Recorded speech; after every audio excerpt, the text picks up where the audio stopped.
The Meaning of the Doctrine of Scarcity. November 11, 2020 by Anna von Reitz. I have often commented on the evil and paradoxical nature of the doctrine of scarcity, which makes depriving and impoverishing people unnecessarily into a virtue and allows such vicious and premeditated deprivation to be exercised, for their own good.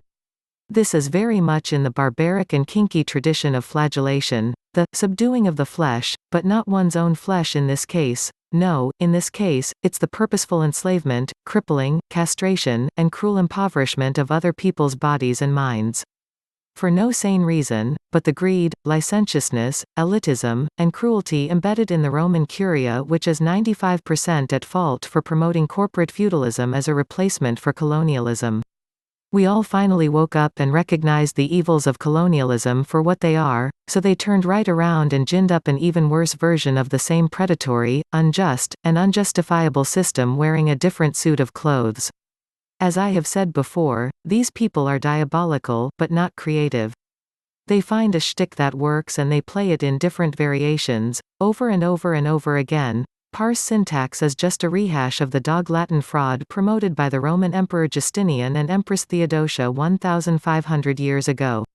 The name style frauds they have employed against all of us were popular in the 1840s and 1850s. The subduing KV trust scams first started in the 1660s. And the special purpose vehicle fraud being run by the United States Department of Transportation got its start as an insurance fraud scam involving bottomry bonds on non-existent ships named after individual people. The pillar and the post of King Solomon's day has been replaced by the Democratic Party and the Republican Party, both of which are owned and operated by the same holding company. And the Inquisition is still acting as the bankruptcy trustee of fraudulent public trusts that they created and named after each one of us. There's a reason that there is nothing new under the sun. It's because these cretins have been allowed to get away with their stock and trade by recycling it. They just wait a few decades and start the same old nasty scheme somewhere else, in a different corner of the world, and play it for all it's worth again. And again. And again. They are up to their same tricks again, only this time, the target besides the U.S. is China. And as usual, they are singing their diabolical siren song of gold, gold, gold. Oh, they promise they will make China rich and powerful beyond the wildest dreams of the pettiest and greediest bureaucrats, and as usual, they propose to do this using other people's assets.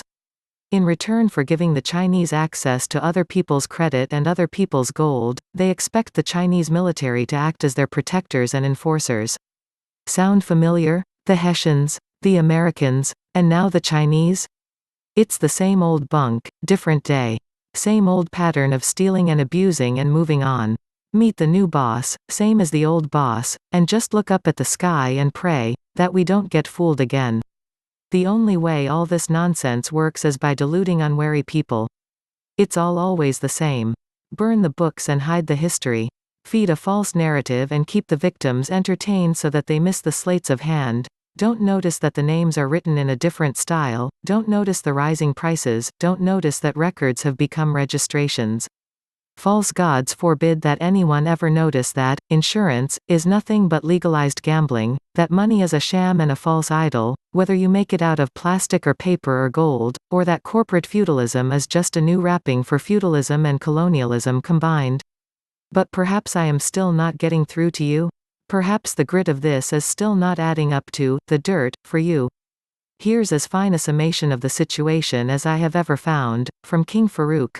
To begin, one must first understand that the current global financial system is intentionally constructed to be detrimental to mankind, to stifle creativity through financial fear and debt slavery.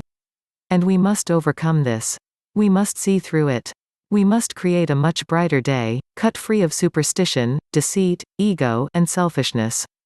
We have to stop falling for the same old carnival sideshow tricks and finally come to grips with the tricksters themselves and put an end to it, once and for all.